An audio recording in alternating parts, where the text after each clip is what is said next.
What's up, everybody? I'm Senior Airman Rodriguez, and today we're at Misawa's annual Air Fest, where you can see fighters, heavies, and get some delicious food. Let's go check it out.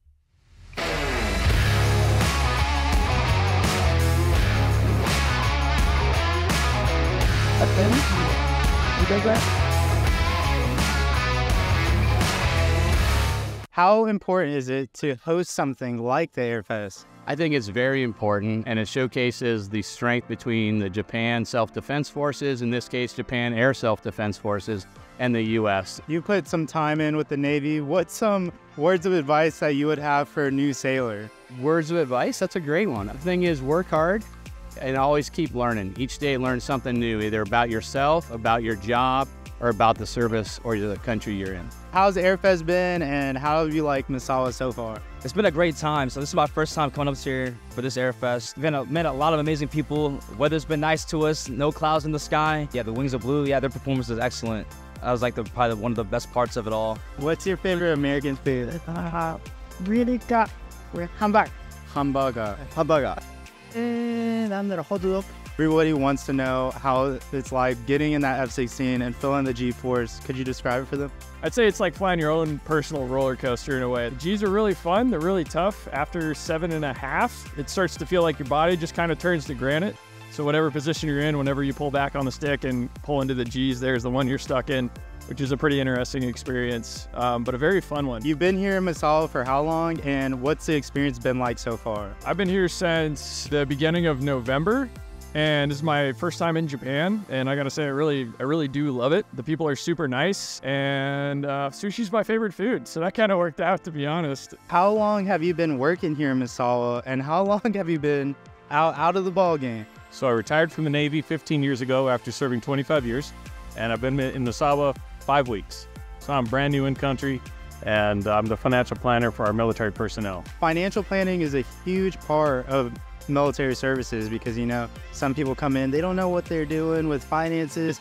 Talk about your role a little bit, because it is super important. I feel like it goes, you know, under the radar. When I joined the Navy a long time ago, we didn't have a lot of financial planning advice, or at least not sound advice. And so a lot of the information that I had, or a lot of the wisdom that I wish I would have had back then, is kind of information I'm trying to give to our younger airmen, soldier, sailor, airmen, Marines, in every branch, right? To get that footing in that right start type of thing. And you know, if we can start young, if we can start early, and if we can focus on the long-term stuff, we can still enjoy being in Japan and afford Japan.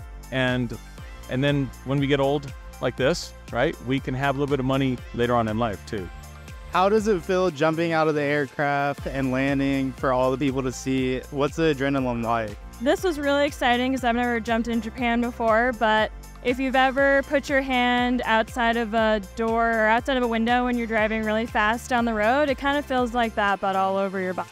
If someone's looking to do what you do, how do they get involved with that? Well, I'm an officer, so there's only 3 ways to become an officer. There's the Air Force Academy, ROTC, and Officer Training School, or OTS. And I went to the Air Force Academy, did my 4 years there, and then I got a pilot slot. And then I got to come back to the parachuting team, and so I fly the Twin Otter for the parachuting team, and I'm a parachuting instructor. How is it training people to do what you do? What's that process like, and how does that make you feel? I think it's super rewarding because for some of these kids, their first jumps are at our squadron, and we have a really unique program where your first jump is completely by yourself, and if you do it 5 times, you get your jump wings, and then you get to wear those the rest of your career. And then you have the opportunity to try out for the team, and we take about 25 each class. We have 25 sophomores, juniors, and 25 seniors, and I was on the team as a cadet, and I got to stay as a lieutenant, and now I'm back as a captain. So it's really cool getting to see this program as a cadet, a lieutenant, and as a captain, to get to come back and kind of go full circle. I had my first skydive probably 10 years ago, and then I was flying for the first time when some people were getting their first skydives, and it was a once-in-a-lifetime experience, very nostalgic. You're a flying crew chief. Okay, first off, how does it happen in tech school? You get that shred out, or you get it straight from BMT, you're gonna be a flying crew chief? Yeah. Well, if your base does offer that program, you really have to work hard for it. You have to grind for it. We are the top 10% of our unit. I think actually ours is less than that. I think it's like 5% just by numbers, but it's very selective. AFI has like all the roles and responsibilities of what is expected of you, and we are like actually required to go outside of our AFSC and be qualified in other shops. So you really got to be on your grind, you know what I mean? So stay focused, tunnel vision, and keep learning, keep willing to learn. So Why did you join the Air Force? I actually didn't know what I wanted to do. I always knew I wanted to be a part of something bigger than myself. I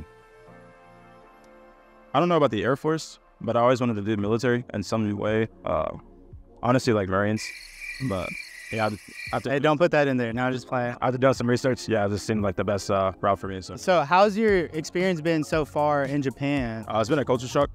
I'm surprised by how the locals are so nice and genuine people. Here at Misawa, you know, we're on the countryside. So sometimes, you know, being overseas, being in the countryside, it's easy to feel a little isolated at times. Do y'all deal with that in Yokota? And if so, like, what do you do to kind of get over that? Yeah, well, especially being a single airman, coming up, I found that extremely difficult to get used to. And it definitely creeps in the back of your mind sometimes. But the easiest thing I did was I tried to stay busy. So I put a lot of time focused more on the work. Like I would be off shift and still trying to learn my aircraft. I'd suggest you like find a hobby or find something you want to get into, interested in, and at least try it and give it a try. Because yeah, that definitely loneliness of being away, it definitely does wander in your head sometimes. Okay, you fly this bad boy. Talk to us a little bit about how that feels. How is it like being a pilot? I would say it's honestly once in a lifetime experience. Here with the crew you guys already met. Obviously Daquan, Amir, we got our load master, and then a co-pilot. So it's a great experience, crew mentality. So we do everything together and experience everything great together. Yeah. Someone's getting Japan. What do you got to tell them? What's some word of advice? Yeah, it kind of depends on your priorities, I always say, and then what you're interested in. For me, as a kid, anime, nature, and just culture has always been a big part of my life. So it's brought everything of that sense to life. And so I personally had a great time. I know obviously the shift can be different, but obviously at a young age, you wouldn't want that anywhere else. Now, I know I was asking, I believe Quan this a second ago, you know, coming to Japan, you're like loving it, you're loving it. Yeah. Here at Misawa, it's countryside, so we're a little bit more isolated than, you know, Yokota. But people in Yokota might feel that same way, you know. How do you get over that hump of maybe feeling a little isolated, you're far away from home, you know, you need to build your close connections. Could you give, you know, some words of advice on that? 100%. I think, yeah, even though Tokyo is obviously super built up, like you said, Misawa is a little bit more rural. It always starts at home, so with yourself, you know, making sure you're taken care of, and obviously what you're interested in is what you're looking for. I would say 2, with work and friends, make sure you're getting out into the community, at work, outside of work, doing things to maybe expose yourself to different groups of people. And then 3, not only Tokyo, but the Pacific itself has a ton of opportunities and everything for everyone. So countryside and, you know, Misawa, where you like the city life in Tokyo, you like obviously the beach life in Bali, anything, you know, go down the list. You know, the world's your oyster, as they say. So why'd you join the Air Force? For me, a couple different opportunities. My mom was Air Force before. I had the opportunity to play collegiate tennis in college. So I went to the academy, and then obviously serving my country. You know, sounds like just a statement, but truly like being able to give back to the heritage of my grandfather, my dad, and my mom. So there's a lot of people maybe viewing that have aspirations of becoming a pilot. What's some words of advice you would have for them? Words of advice, I would say start your homework early for any job. So what it is you want to do, whether that's fly or not, do the homework to expose yourself, and maybe your mind either shifts or stays the same. And then obviously with a profession such as flying, it's going to take work and dedication. So you're going to have to constantly work at it every day, study every day. And it's refining, I guess, ability that no one's perfect at. So it's a constant drive. Hey guys, I'm A1C Mitchell. There's not just aircraft and flying things over here. There's also car shows and activities. So let's ask some people around here, see what they like. If you had to say something to somebody who's thinking about coming to Air Fest, what would you say? Oh, definitely check it out. My first time here, I'm already loving it. I'm a huge gearhead. Check out my YouTube channel, my TikTok page. Shelby Mo 5.2. At home, I drive a Shelby GT 500. After Detroit, once again, Detroit, Michigan, I drive a Shelby GT 500. So me seeing all this and saying, because I respect all builds and all cars, so me seeing these Japanese cars, I absolutely love it. This is a once-in-a-lifetime thing too, because, you know, you gotta remember, I'm from Michigan. I don't really see this out here, you know? So I absolutely love it. So far, you've been at Air Fest. How have you been enjoying it? This event is really important for me because I'm from Japan and live in Japan too. But so there is only few chance to speak and listen in English. But today is different. Many people speak English. So I try my skill every time, doing my best, and sometimes I'm messy or get tense and upset. But that's a really fun time for me. Honestly, your English is very good. Over there, you said it wasn't so good, but it's very good. Really? Yeah, that's my pleasure. Thank you. Yeah, no, it's really nice. You don't have to be stressed or tense. It's good English.